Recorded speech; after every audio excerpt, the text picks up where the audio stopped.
Vous connaissez bien sûr la ville d'Is, la cité bretonne du roi Gradelon engloutie à cause de sa désobéissante fille Dahu. Sachez que la légende de la ville engloutie vient de sortir en bande dessinée. C'est signé Anaïk et Loïc Sécheresse. Une réinterprétation fine et moderne à découvrir grâce à une belle exposition à la Maison de la Fontaine à Brest. Un événement organisé par l'équipe de passionnés de Brest en Bulle. Petite visite en images.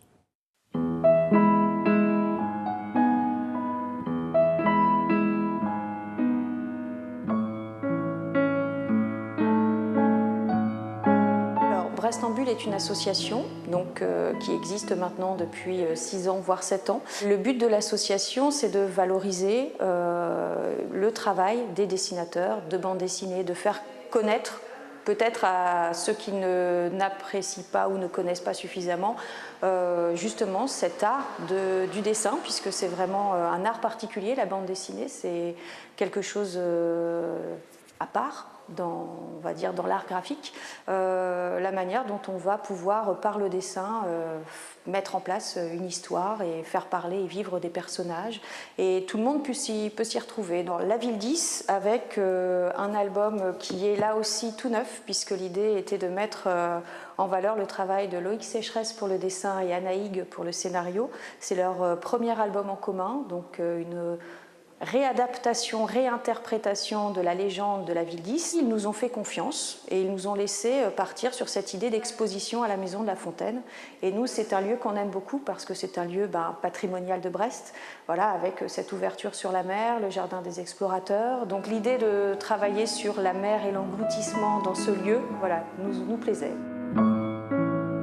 Loïc Sécheresse, dont le trait a évolué, est un dessinateur qui a l'habitude maintenant depuis longtemps évidemment de faire de la bande dessinée.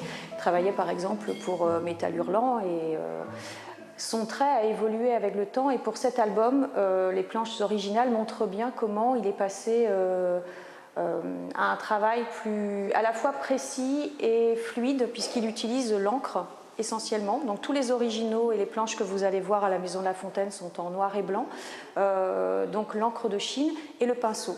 Et on a un dessin qui est très, par moments, qui ondule, voilà, qui est très rond, et en même temps il est tout à fait capable sur certaines planches de faire naître la cathédrale de Quimper, puisqu'il est question évidemment de cette naissance de cathédrale par Corentin et la construction par Gradelon.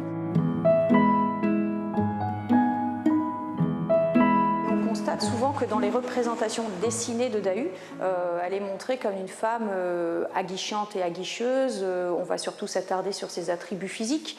Or, c'est un personnage plus intéressant, et donc Anaïk s'est attachée à le rendre plus féministe et plus engagé.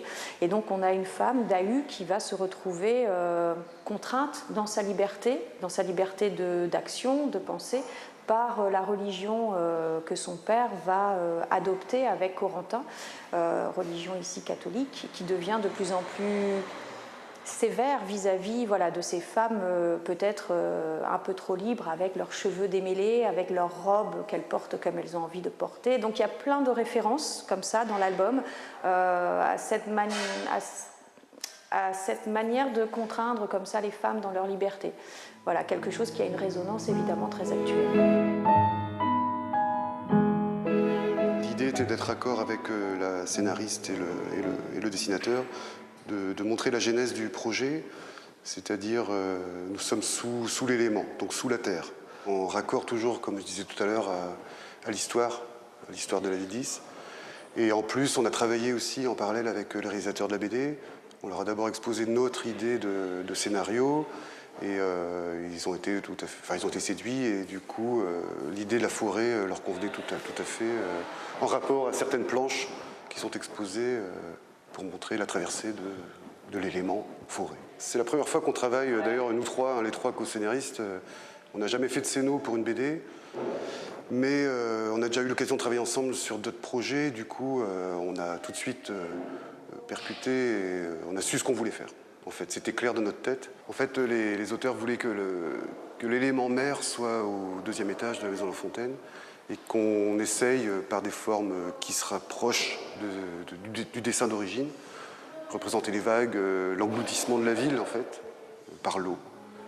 Donc ça reste très schématique, c'est assez épuré, mais La troisième collègue qui s'occupait de cette série-là s'est inspirée directement de certains dessins de la BD.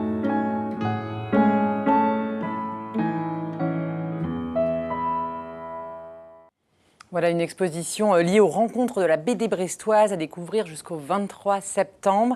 Toutes les infos, bien sûr, via nos sites.